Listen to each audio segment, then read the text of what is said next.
What's up, everybody? I'm Frankfurter, that's Magically Average, this is Baka&Co. Today, we are going to be talking about some of the most iconic moments in anime.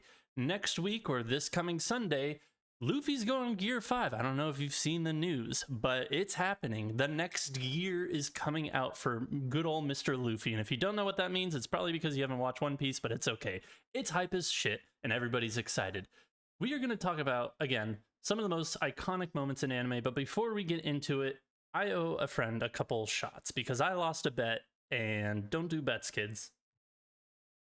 You lost a stupid bet too. You bet again. You Yes, bet I did. in favor of a Disney animated series video game being good. To be What fair, fucking psycho does that? to be fair, it is a good game. Like the review scores are so wildly different. It's like a bunch of 90s and then a bunch of like 60s and 50s because people are like, this game's too easy. It's like, yeah, it's a family game. I, yeah, but I mean, like, family games can be challenging and Eh, still entertaining. Regardless, we took the shots. Gear 5 Hooray! Luffy. Other One Yeah, Piece moments that I think we can talk about, or at least I can talk about. I've gotten sure. about halfway through the series. I know I knew of the gears that Luffy goes through in order to like kind of power himself up. So when I was first watching, or when I was watching the show, when like heard Gear 2, I was like, "Oh shit, this is a big moment." And then like instantly he went into Gear 3. I was like, "Oh shit, it's another big moment. What the fuck?" So, Yeah, I mean, that moment for me was just like I wasn't expecting it. As somebody going into it knowing what like Gear 1 or 2 is, or 3, etc., I was like, "Oh, this is pretty cool." But to get Gear 2 and 3 like back to back to back, or back to back, that was really fucking something special and cool. The arc it happened in, I believe, it wasn't Marine Ford. It was oh, it was the other prison type place, but I forget the actual Impel Down. Impel Down is what it was. sure. Yeah, and that arc itself it had its moments, it had its ups and downs. But to me, that one was one of the ones that really stuck out as something that I thought was really fucking cool about the show.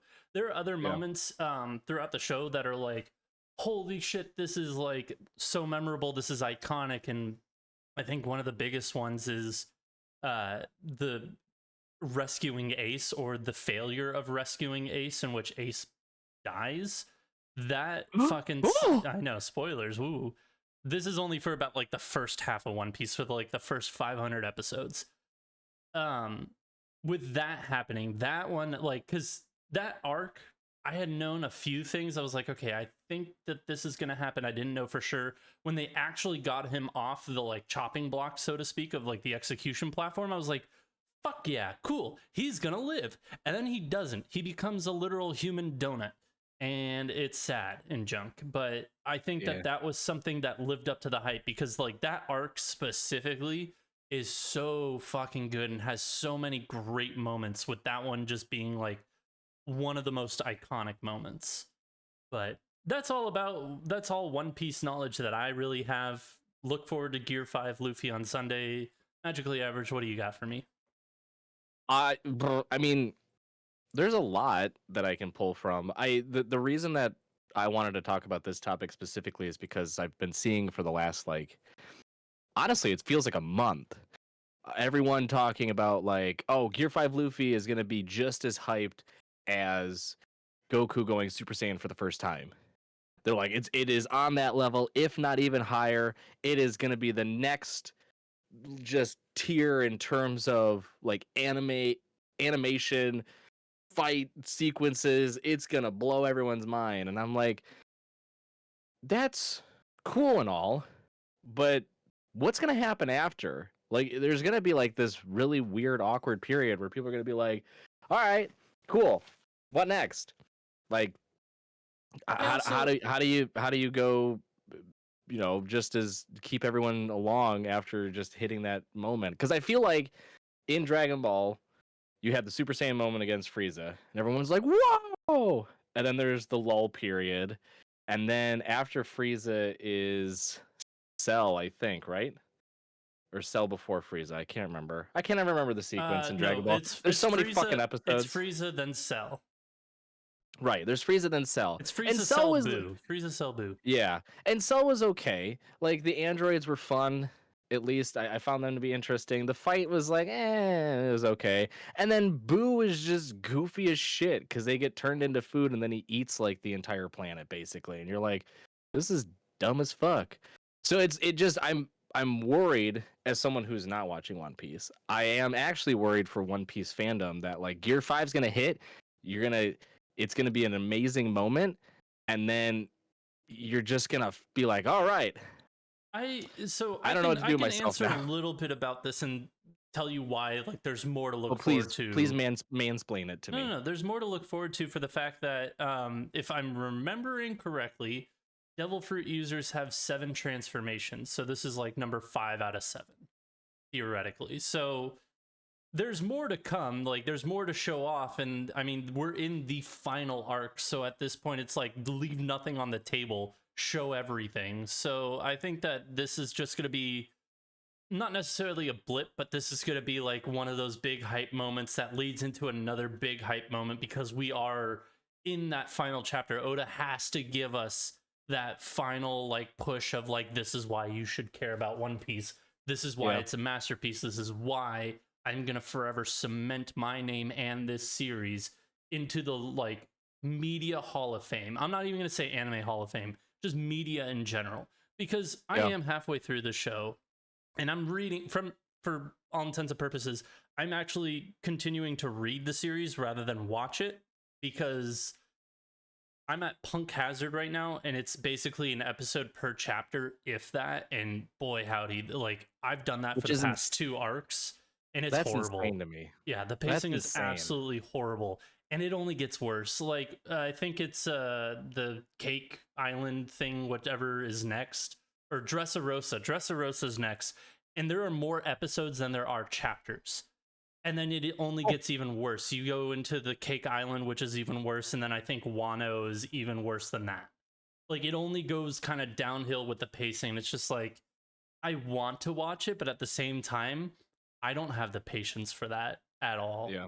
Like, it took a lot out of me with these last 2 arcs. So I was like, I'm just going to read the rest. As a fan of the One Piece series when it was originally airing and when the manga was coming out in North America, I fell in love with the characters in the setting like immediately. I didn't care about the story. I gave 2 shits about the One Piece. I just assumed that it was fake from the very beginning. I was like, oh, this weird pirate dude gets murdered and he's got a treasure hidden, and I'm like, oh, where have you heard this story before, folks? And then it's like hundreds of pirates set out to find it and no one has. And then there's this goofy ass kid that eats a fruit and gets all like Gumby and he goes on wild adventures. And I'm like, I like him. I want to follow him. Fuck that stupid treasure story. I just want to learn more about that guy. And I know people always made fun of the comment that Oda made when he was talking about the One Piece series when it was coming back, and he was going back into writing and finishing it up, that like a majority of it he said was like basically filler. And I know it's not the case. I know that's not in essence what he was saying.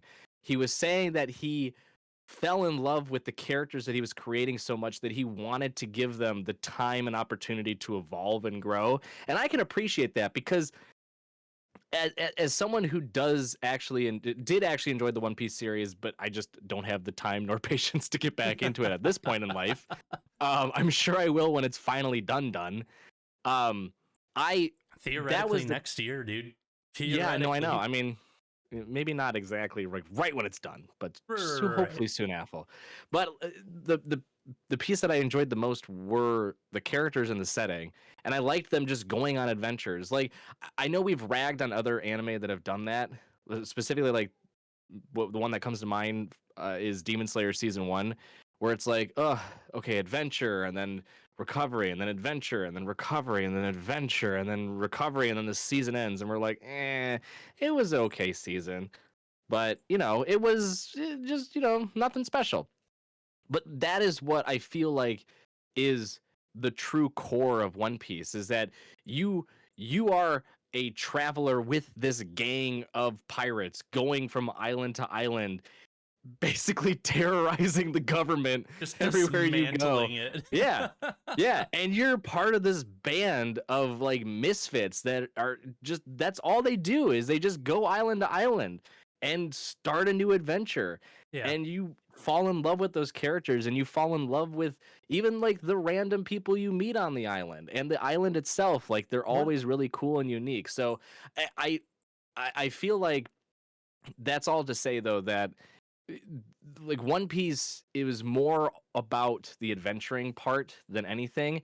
And so like the whole Gears and the One Piece is really entertaining, right? That is how you drive through That's the hook. the story. Yeah, exactly. That's how you stick to a plot. You can always bring it back to okay, Luffy's gonna level up and go up in gear, and you're gonna see this new power of his. And then also too, you're gonna slowly but surely, it might take a millennia, it feels like, but you're gonna get to, or at least closer to the One Piece. But again, I'm like, I'd rather like I want just show me more of the characters. They're cool. I like them. And I get that. And like, yeah, we can make a whole fucking episode about One Piece, but Oh yeah, you for sure. had discussed Dragon Ball Z and saying that like an iconic moment, a hype moment of just like Goku going Super Saiyan for the first time. Yeah. I think one of the earliest moments for me of just like, oh my god, iconic, not necessarily hype, but like holy shit, that happened. What the fuck? I can't remember, and this is I'm sorry. I can't remember if it's Dragon Ball or Dragon Ball Z because I watched they kind of meshed together in my childhood. Yeah. I would assume it would be Dragon Ball Z only because Dragon Ball came out well before our time. Right. And that's why I'm thinking it's Z as well. But at the same time, I'm like, didn't it happen as a child? The scene I'm talking about, the iconic scene for me that sticks out to me as early as I can remember, is when Goku's tail is pulled out. I remember that scene like it was yesterday of just like he had turned into this monster and then just fucking gets just his tail pulled out and he just becomes this like little boy again. He's just fucking falling asleep on the ground. Like he gets pulled out by Vegeta, right? that's what I want to say, but I don't remember. It's been so long, but it's just like I think it's Vegeta. I want to say it either. is too, but I don't want to be wrong because I know how ravenous the fucking DBZ fan base is. So, but yeah, like to me, there's the tail pull of Goku, which was great. The first time going Super Saiyan, beating fucking Frieza's ass. And then there's also just like the first time the fusion happens.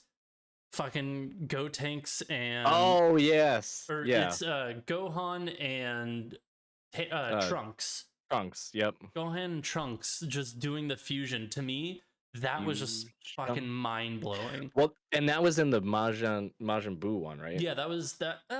It may have been Cell. I think that's the Majin. I think it was Cell. Was it Cell? Happened. Yeah, because they couldn't find a warrior strong enough, so they put two together to like weaken Cell, and then they did the sacrificial kill. I thought Piccolo. I thought Piccolo like rescued them because everyone else was getting turned into chocolate. Maybe you know what? And you then might be right he because took I him don't into think that like he took him into like the chamber that like doesn't go like time stops basically. Chamber. Yeah. The only reason like I'm questioning myself now is because like I think like were there any kids around for Cell? And now that I think about it, Future Trunks was in there for Cell. So it must have been Majin Buu. You're right. This is all also I am very proud of myself, even though our chat is grilling us on our lack of knowledge in Dragon Ball Z. But this is all coming from knowledge that I from watching it as a kid on Toonami. Like week to week on Toonami. I did not watch it on a streaming service. I still have not watched it on a streaming service. Same. Like I'm very proud of myself for that. But to your point though, earliest memory of like the most hyped I ever got leading up to an episode was actually Bleach when Ichigo uses his Bankai for the first time. And I'm like, oh my god. And he used it I can't remember the captain's name. He's the brother of Rika. But he uses it against him, and he's like, "That's impossible. He's a human, right?" And I'm like, "Yeah, he's a human, right?" And then you just see and you hear Ichigo go Bankai, and you're like, "Oh my god!" Like that gave me goosebumps. Still gives me goosebumps now. Like that was like Dude, such I a got cool moment. goosebumps just thinking about it. I watched it for the Yeah, first time all the way through a year ago like I was watching it a year ago today, all through yeah, the to get whole caught up. thing to get Yeah, caught yeah, up for the new season. I remember that moment. I was just like, "Oh, yeah, yeah, buddy!" It yeah. was such a Well, fun fucking moment. and I will say, like the nice perks to these shonen series is that you because they're they're normally longer, and you have to find ways to keep things fresh and keep things exciting, and there's going to be power creep always, yeah, but it's still, it levels out with the enemies you're fighting. But like with Bleach, it was like, okay, Bankai, and then you have the Zenbo Zakurai, and then you have the fucking Arankar arc where he like gets his mask thing and he has to control that. I And it's think, like every yeah, single fucking time I'm like, there's no way it can get better. And it does. And I'm like, oh my God. And this is all to bring it to present day, which is I'm getting that same feeling now. And I'm super hyped for it because I have not read Bleach through the Thousand Year Blood War. I read basically up into the part where they first go to Hueco Mundo, I think. So I that's didn't what I read was gonna much of the say. series. Hueco Mundo or Hueso or however you pronounce it, Mundo. Hueco Mundo. When they Yeah. go there for the first time, I was like, holy shit, this is like end of times right now. Like Yeah. that moment for me, like when I was watching it, I was just like, this is fucking great. This is Yep. so fucking good. Yeah. So watching Bleach now, I'm getting like a rush of all those feelings and like memories back, being like, wow, I'm feeling these same exact emotions watching what Ichigo's going through now and stuff. And there was a moment that just happened in an episode, and I won't spoil anything for those watching, I haven't but watched any. I've only watched the first it, episode of the new part of the season. it was something that was hyped leading up to this part of the Thousand Year Blood War that I was extremely excited to see. And it was really, really good, but it wasn't like they didn't put it up on a pedestal. And I actually think I appreciated that more because I don't think they wanted to like play it up as this big thing because of how the story and is progressing and how it's focusing bit by bit on each captain. So I was appreciative of the fact that it wasn't like a god moment. It was like a here's something cool, and you're like, whoa, and then you're like, all right, now here's this guy. They're doing something cool too. You're like, also whoa. So, but yeah, I am very much getting prepared mentally and emotionally for what Ichigo is going through currently because I imagine it's going to be incredible when we finally get to see it. Which I hope it's sometime soonish because I think we're 4 episodes into this part. I want to say so. I'm Yeah. hopeful. I'm hopeful it's not going to be one of those like end of the season kind of. You get a little taste, a little nibble, and then you gotta wait for whenever they are eventually going to release more, if they are. So, yeah, but the Bleach moments are always been cemented in my mind because one, it's my favorite of the big three, and two, it just they were more iconic for me growing up. Um, because again, I was watching One Piece and Bleach as they were coming out in the U.S. on Toonami. Dragon Ball Z was something I would watch reruns on Toonami as well. But like those were the ones that was like week to week. You're like, get ready as Ichigo goes further into the Soul Society. Who's he gonna face next? And you're like, who the fuck is he gonna face next? Like this is incredible. So So, before we get into like one, like I want to ask you what's an arc or what's an iconic moment that did not live up to the hype. I do want to touch upon neither you or not or I believe, have watched Naruto, but there is one clip of Naruto that we have both seen that we know for sure is so fucking hype and iconic. oh yeah. Well, that's what I was gonna say. I watched Naruto early on. I've watched through probably the first 50 so episodes of Naruto. Okay, it's a But fine nothing really amount. beyond. My buddy, one of my good friends growing up, was a big Naruto fan. He was a Naruto fan. I was the Bleach fan, and then we were like sort of floaty on the One Piece side. But I think we both kind of gave up there. But yeah, no, Naruto, there is one arc. I know there's plenty more to the series. But there is one arc, for as old as it is, you can't even make this an argument for me. I'm sorry, but it will be the best one. And it's a surprising one in my mind because it's a fucking tournament arc. Yeah. No, I fucking hate tournament arcs, but then again, I have not watched Naruto. But yeah, the Rock Lee removing the weights is probably, to me, because like I've seen some clips of Naruto. It's the hypest clip I've seen of Naruto. It's just Rock Lee dropping the fucking weights and going all out against fucking Sandman bullshit boy. I don't know what his name is. Yeah, I can't remember. It starts with a G, I don't know. think. But like that moment to me is the only moment that really stands out of all the clips that I've seen, which I've seen like Naruto versus Sasuke near the end. I've seen like a handful of different clips of like where he does his different forms, etc. And I'm just like, Yeah.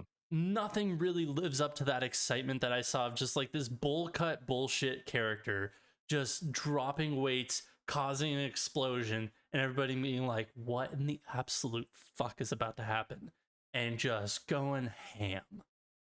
What a fantastic moment that was. Yeah, that whole tournament I remember being excellent. Like from start to finish. It didn't feel slow, it didn't feel boring. It didn't feel like a normal tournament arc, even though it was.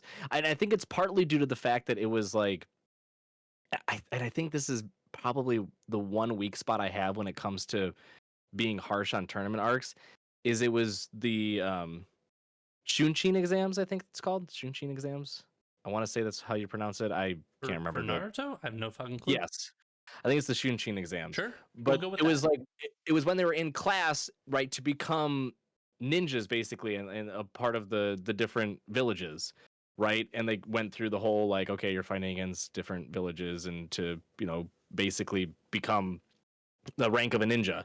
And I'm like, okay, that's cool. It's not like they've already been well established as these like ultimate supreme fighters and you're just pitting them 1v1, right? It's like, no, these are still effectively children who are fighting as a part of their training to become what they want to be, which are ninjas of their, respective villages. And I'm like, okay, that is cool. When it's something that's has to do with like, you're weak and then you become stronger, or you're like in school and it's a part of like learning or lessons or whatever. Like that's the one shtick I'm like, okay, I'll give you a pass.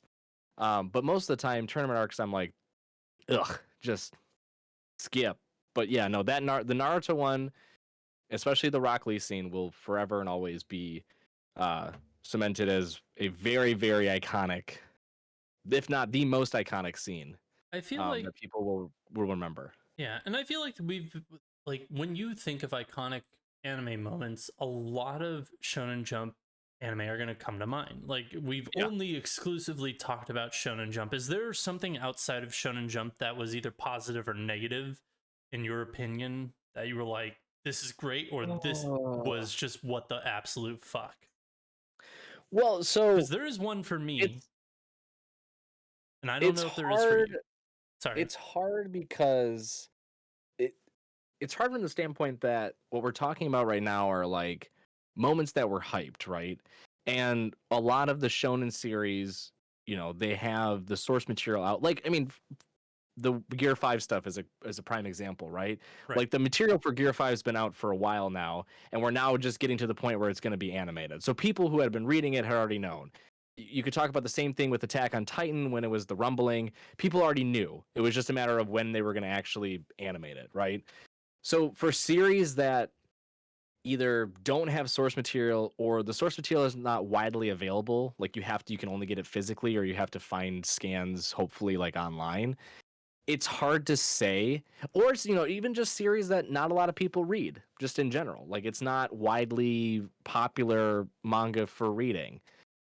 It's hard to say, but I think the one series that comes to mind just because of the circumstances surrounding it and what led to the finality of it was sort of a moment that did not live in it lives in infamy in the sense that it just failed completely would have to be the final episode of Wonder Egg Priority, because there was that month gap. There was that month gap due to the fact that the studio just couldn't finish, right? And up until that point, it was a 10 out of 10. It was there were so many like elements to this anime that I never would have imagined like actually witnessing and seeing it done so flawlessly. I was blown away. And then watching through it and being like, okay, now it's a month period. I'm like, this is okay. You guys have the time, right? You have so much time. Make it count. You gotta nail it. You gotta, yeah. You've gone through your whole routine, right? You're on the last leg of your final sequence. You're basically at a 10 out of 10. You just need to stick the landing. And what do? They fucking Final Destination, slip on the mat, tumble over. There's a pole. They bash their skull through the pole. They flip around in the audience, and then they land on a bed of spikes that pops up out of nowhere. And then that's how the season ends. And I was like, I was so upset by how it ended. So I feel like we can make a whole conversation of like bad endings, good endings, because like an ending can be hype and an ending can absolutely wholly wreck a show. Yeah, I mean, what we talked about, that was our last episode, was right. endings to anime that were bad. This was just an example of one, like Wonder Egg Priority, to my knowledge, has no source material. And, you know, you were watching it week to week, not knowing what was going to happen. So there wasn't like, you didn't have like this, tune in next time for the big fucking reveal. It was always like, you were just on edge on like, what the fuck is actually going to happen next? I have no idea. But with the ending specifically, because it was the last episode, things were going to start concluding. You were going to get closure to a lot of these loose ends. Yeah. And it just didn't. It just left them wide open. So yeah. There's another one, I think, if I can chime in on a good one. Okay. Go ahead. I won't. I'm done talking. Well, since we're on the topic of negativity of like bad kind of iconic, the one that I do want to talk about, and this isn't a Shonen Jump to my knowledge ? I don't know. That was somebody got to fact check me on this one. Suzume Haruhiya. Suzume Haruhiya. Yes, that's it. It was a show that had a very interesting concept. It was a slice of life with a little bit of sci-fi in it. It was fun. It was one of those older shows that like I didn't watch it when it was airing because it was like the mid to early 2000s, didn't have access to it, but it was really good to begin with. And then midway through the show, they have a thing called the Endless 8. And the Endless 8 was an 8-episode arc. Keep in mind, this was about a 24-episode show. 8 fucking episodes of the same exact thing. The only differences were minor changes of verbiage and different ways the characters dressed. Very minor differences. 8 episodes in a row of the same thing. You had a show that was a brilliant slice of life, a fantastic fucking concept of just normal dude thrown into basically the life of this girl who's attractive, that everybody likes, but she's a fucking nut job. She believes that aliens exist. She believes that psychics exist. She believes in all the weird occult. Nobody else does. And sure as shit, all the different fucking occult things actually exist and surround her and like want to be a part of her life. You have the like concept of a fucking great show. And then you decide to put them in a time loop. And this time loop lasts 8 fucking episodes long. And the only difference is minor speech and minor costume changes. Like near the end of a couple of the episodes, they discuss like, oh, this is loop 24,562 or whatever. Like, you've gone through this loop so many times. How do we fucking break this? And it's like, I don't know. Wake up next day for fucking get everything because it's a goldfish and it's a time loop again. Like, it was so mind-boggling because you were like halfway through a phenomenal show, and then you just go through that. There are people out there that absolutely love the Endless Eight. I watched it and I wanted to blow my damn brains out watching this. I was like, why am I am at this point hate watching this. I watched all 8 episodes. It was atrocious. It was just so bad. Like, the first episode was fine because you're like, okay, this is like a normal episode, this is just happening. And then the second episode happens, you're like, did I have like a brain aneurysm? Like, this just happened, right? Like, is this the Matrix? Like, what the fuck? And then you're like, no, I'm not having a fever dream, this is happening. They're it's going not the to Matrix, it's Groundhog Day. It was atrociously bad. It was so bad. And it was one of those things that it killed the show for a lot of people. It absolutely killed it, because it was like episodes like 14 through 22 or something like that. Like, it was dead smack in the center of the show. Ugh. It was so bad. That's shocking to me too, because if it's 24 episodes, that's a third. I'll double check. I'll fact check myself because I don't remember. Like, but I remember watching this like a couple of years ago and just being flabbergasted that they even fucking attempted this. Yeah. Well, I mean, we've always said anything time travel, anything like in the temporal landscape is always very challenging in anime. And yeah, I'm sure on paper they thought it was a fantastic idea that it would, translate over into animation well and people would be interested, but the side that I'm thinking from is, imagine if you were watching this week to week and you went through 8 straight weeks of basically watching the same episode. Would you not go insane?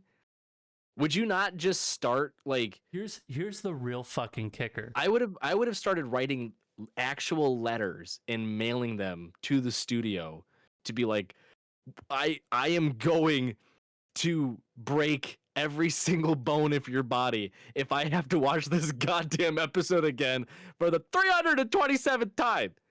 So it was, I think, like, Wikipedia is really weird. It says 14 for the original, 28 for the rebroadcast. But like, when I click into like the actual show, it says 24 episodes. But here's the real fucking kicker, if you really think of it. Our other subject was going to be what today?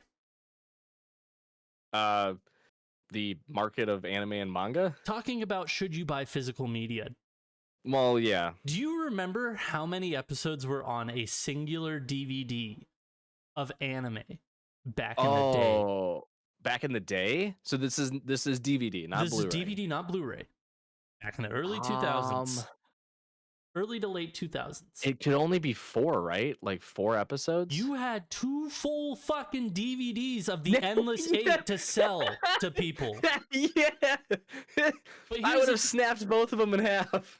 But here's the thing. It was actually 3 because one of the DVDs started it. Like, it was like a couple episodes in the start of it, 4 full episodes, and then the end of it with a few other episodes. You had to try, you had a fucking banger of a show, and then you had to try and sell these fucking weebs, these fucking fans of this show, 3 goddamn DVDs of the Endless Eight. Back in the early 2000s, where DVDs of anime cost like $25-$30 for a fucking package of 4. Was it discounted like 33%? No, it was full price, it was a third off. No way. That's a shame. Like, this was one of those moments. This is an iconic moment in anime of just how bad it ended. Because like, there are like a minority of fans who are like, this is absolutely brilliant. This is a piece of art. Sure, it's art. Whatever. A lot of people did not like this, and for fucking good reason. So, like, when I think of iconic and bad, this is the first thing that comes to mind. Yeah. So I'll make a really, really quick point. Yeah, go for it. To that, I guess this experience though is through watching it after it had already aired for Bleach. I know I talk about Bleach a lot, but again, Bleach is a good one to draw to. If I put myself in the shoes of someone watching this as it was airing, I would be very, very upset. But I do remember watching because my buddy had given me all of the library of Bleach. And I'm like, cool. Over the summer in, I think, high school, I was sick for a little bit. And I'm like, I'm just going to just speed run through all of Bleach. And Bleach, for any of you out there that don't know, they have filler seasons. And they have I believe, two full filler seasons. I watched one of them before I looked there up. is one. There is one that is really cool that I know people. It's very polarizing still, but the vampires. No, that I watched. That is that the was one the one that I watched, and I was like, I'm gonna follow a skip list now of fillers because fuck that. I did not. That was I did not watch horrible. That one. No, I watched the one where their swords, their Zenpakuto, actually become like human, basically, and so they have to the captains and all the different Soul Reapers have to fight them, like the embodiment of their swords, and it's like a really cool one. You actually get to see Ichigo's character, like he's the older man, right? That they show throughout it a lot, and so it makes sense. But like that arc as a filler arc, because it did just kind of pop up out of fucking nowhere, I thought was really entertaining. But yeah, no, I skipped that vampire shit. I remember all to say about that one. Like, yeah. I was like, when I was like, what filler seasons are there? What, and like, they're like filler seasons you shouldn't skip. And it was like that one. I was like, oh, that sounds cool. Skip. Yeah, I mean, it's still, if you're watching it to just get through the storyline, you can skip it. But I watched it. I found it entertaining. But that is all to say, if I were to watch it as it was airing, stuff like that would irritate me. A filler episode here and there is fine. I can get by. But Bleach being notorious for filler seasons, if I was watching that shit, because that happened with the second filler season that they had. I looked it which up. Is there's right before. There's 168 filler episodes of Bleach. I'm sure they factor in a lot of episodes throughout each season to be fillers too. Possibly, but I think but to my knowledge, there's only 2 full-fledged seasons of filler. And I think they're both 24 episodes. Regardless, the there's vampire a total one might, of 168. Yeah, the vampire one might be even longer. I think that one was close to 30 or 40 or something like that. Yeah, I think that one was like 36. But yeah, I just remember when the vampire one came up, I think it was right before Ichigo was gonna fight or get to Aizen in like Hueco Mundo, and I'm like, what the fuck? So I was like, skip, get rid of that season. Yeah, but that's again all to say, if I was watching it weekly, if I was watching it as it aired, that would have irritated me to all hell. Let's rewind. Let's get back to more iconic moments. Like what else? Because I know you've seen a little bit more shonen than I have. Not that that's a bad thing. Mm-hmm. But you have more experience with like Black Clover. I don't know how many seasons of Seven Deadly Sins you've watched. Like, nah, I don't want to. I don't know even though if there are any hype moments of Seven Deadly Sins. But like, nah, I know that there's a lot in Black Clover. There's like, I feel like every other week I'm seeing a new clip of Black Clover. I was like, that's actually really cool. I watched 30, 40 episodes of this. Why didn't I see anything cool like this? And I guess they really just took their time. But like, what? Give me some insight on Black Clover of like what hype moments were there in that show. So I will preface this by saying I have not watched through all of Black Clover. It's a series that my wife and I are watching, but we keep getting distracted by new anime. So, but I personally have watched through a pretty large chunk. The hype moments that I've seen, and for any of you who are wondering how far I've watched up until they actually get to the Heart Kingdom to talk with the princess. The most hype moments in that revolve around Asta and his sort of hidden inner ability. The first time we see this is when they're fighting. It's a really, really cool setting too. They're in witch territory basically, and they're talking to or trying to bargain with the queen of the witches basically, and she is like, there's this child, he's got no magic. Oh, but what lies inside him? A fucking demon, because he can control the demon sword. Cool. I wonder if I can manipulate him. And she does, and it awakens his ability to turn half demon, and you see the transformation for the first time.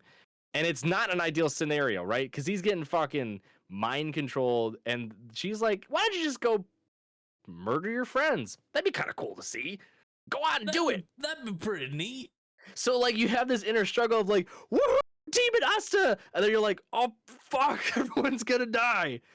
So that, I mean, it was cool to see. I think that was a really hype moment in terms of like Asta's, I don't even want to call it transformation, but him Possession. Him learning more about the sword, his grimoire, like where it came from, what power he actually can possess, and so that was cool to see. And then after that moment, there's pieces throughout the like following, I would say maybe 20-30 episodes where he's like, I gotta find a way to do it again, and you kind of see him getting control of it. And then I think the one scene that I see the most from Black Clover on social media, and it did give me chills the first time I watched it, was in a tournament arc where they're trying to figure out who's going to lead this basically special operation of to go and destroy the fucking whatever, the second son. God damn it, I don't remember anything from this fucking anime, all the names and stuff. I apologize. But it's the terrorist group that's going against the Clover Kingdom, okay? And they're controlled by this guy named Light, and he's not really Light. He's this other guy, because Light's this different dude, and they're all these elves that were killed by humans before, yada, yada, yada. Anywho, they are doing a tournament arc to determine who's going to actually be a part of this special operation group, and one of the Black Bulls is on a team, and he's fighting against his brother, who's on another team, and you realize that the brother is not nice. The not Black Bull one, because all the Black Bulls are great. The one with all the magic power. Yes, he possesses all the magic power, and he's stronger. He's basically like the hand from JoJo's Part 4. Oh, I thought you were gonna say the hand from Super Smash Bros. No, also that too, I guess. He's kind of like that. No, he's like, no, he can basically like rip through time and space almost. Oh, okay. Whereas his brother can transport, he can create portals to transport people to different areas and use those to like also shoot them at people to transport, whatever. So it's weird. There's like, I can destroy time and I can manipulate it, but whatever. They clash. Black Bull brother goes down, has a bunch of holes. It looks like Swiss cheese. Nice. And then you're like, normally brothers don't do that. And then my dude is just like, you're kind of weak and bad for the family blood. I'm just going to murder you. And then the animation gets crazy for this one sequence. And you're like, this is very weird and unsettling. And I don't like what's happening. And then you just see these streams of light shoot from out of nowhere. And 3 of the Black Bulls, Asta, Magma, and Luck, are surrounding him, like just basically at his throat. Like, you take one more step, you're gonna have a really big problem on your hand, bud. And I'm like, oh okay. That was intense. Yeah, like there's a lot of stuff like that in Black Clover. Again, I haven't read through it. I am, I don't hear the hype online and social media when episodes are coming out for Black Clover, partly because obviously Black Clover is on pause right now. The anime is anyways. Yeah, I was gonna say it is on pause. For more to come out. Yeah, but for an anime to make me kind of experience stuff like that, it is akin to when I was watching Bleach, where it's like you just don't know what's gonna happen next, and it's always shocking. And I think Black Clover has a lot of really good moments like that. And it's built well into it. It doesn't feel like it's overpowering. It's not like Goku going super, super, super Saiyan or super ultra mega Saiyan or whatever, going from blonde hair to blue hair. Like it's things that make sense in what they've already established. And so it feels like you're like, oh, this is like a true, real, empowering moment where you've seen the growth and it's finally showing. And oh my God, here it is. But the one I was going to talk about that's non-shonen, I will give you this. Just we got to wrap it up. So this will be your last one, and then I'm going to go one last one. That's fine, because this one deserves all the credit in the world. Fucking Ranking of Kings. My little bro Boji going through this whole goddamn story being mute. He can't. He's deaf. Like, he's struggling. Everyone looks down upon him, and he goes through this journey to discover who he could actually be and his potential. Learns from a great master, develops a skill that no one can even like conceive in their mind, and you just see overwhelming potential, and it finally culminates to the one episode where he fights his dad.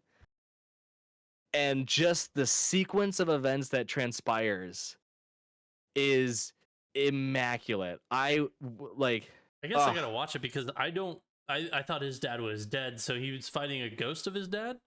No. Oh, okay. I guess I gotta watch. Spoilers that out there. Yep. But that is in terms of, because that was something that you just saw happening, because there's these two storylines happening simultaneous with one another. It's Boji's basically discovery arc of him growing and becoming the person that he was always meant to be, as a son of giants, born with disabilities, looked down upon, but had all of the hope and all of the courage and all of the perseverance in the world to live up to his father's basically potential as a giant, a hero in this realm. With, on the other side, his brother, who was given everything in life, didn't have to work the hardest, was very strong still, right? But didn't really have to prove himself. And everything that could have gone wrong did go wrong for him, and what goes on with his life as well. And then his sort of redemption arc in tow. Seeing both of those finally merge, oh man, it still gives me goosebumps. Like that whole sequence. And if you haven't watched Ranking of Kings, it is in my mind an underappreciated masterpiece. It's a must watch. Yeah, and I do need to watch it, and I will eventually. I promise I will. There are so many shows we have not talked about. We have not even discussed anything about My Hero Academia, the fucking All Might versus what's his dick, One for All. We haven't talked about that. We haven't talked about many other different shonen shows like Hunter x Hunter, Yu Yu Hakusho. Like, there's so many classics out there that we can discuss, and because we're running out of time here, there is only one show that is probably very fitting we discuss and talk about as the last show, and probably one of the most cathartically, oh my fucking god, about fucking time moments ever in anime. I'm talking about Roy Mustang versus Envy, where they finally confront each other, and he fucking knows, and just snap.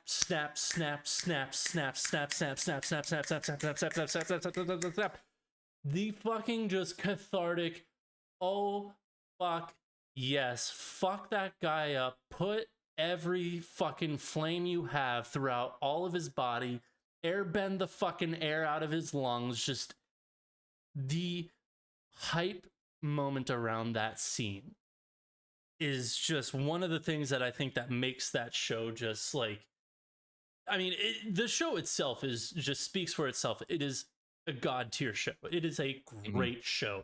It is worth the hype. It is why it is number one on Mal for a reason. But there are plenty of moments throughout the show that make it great, and I think that this is one of those moments that just is just like, it's Joffrey dying in Game of Thrones. It is one of those cathartic, I've been waiting for this fucking moment for so long to happen, that it finally happens. You're like, thank fucking Buddha, thank God, thank just whatever god you fucking pray to. It is like, hell yeah, brother, hell yeah, sister, hell yeah. Just, it is so good. It is such a great scene that it's one of the most iconic things in television. Like, when we talk about iconic, there is Goku going Super Saiyan, there is Luffy eventually going Gear 5, and then there's fucking Roy Mustang lighting Envy up. It is such a great scene. Fun fact, fun personal fact, Ranking of Kings and Full Metal Alchemist Brotherhood are two anime that have made me cry multiple different episodes. Weep, sob, just complete breakdown. Yeah. Yeah. I don't think there's many. That moment too transcends the whole like just hype because there is that emotional tie to it with the revenge, right? You have all of that carrying it along too, Yeah. which I mean that just adds further to the moment itself. So yeah, that moment is forever burned into my memory, and along with the why are they putting dirt on daddy? He's got to go to work. And then fucking it's raining. I'm like, No, you it's not. goddamn right it is, Roy. It is raining. No, it's not. Yes, it is. Yeah, right. Yes, it It's is. just like, Yeah, you're right. It is. "Oh!" Yep. Shut the fuck up. Oh, it's so You good. know it is. It is such a great show. It is appropriately rated. Like, it is a phenomenal show. Yep. Like, personal preferences aside, because there are shows that like I absolutely enjoy more, but critically thinking, that show is 100% probably the best anime ever made. Fully Cooley is my all-time favorite. What? Fully Cooley is my all-time favorite. Full Metal Alchemist Brotherhood is undeniably the best, though. It really is. But yeah, to me, that is probably one of the hypest, most iconic scenes of anime of all time. And with that, we put a bow on this episode. Thank you all for joining us this week. We will be back next week with a brand new episode. If you want some short form content, follow us on YouTube, Instagram, or TikTok for daily-ish videos. So until next time, Spark Triumph. We'll see you then.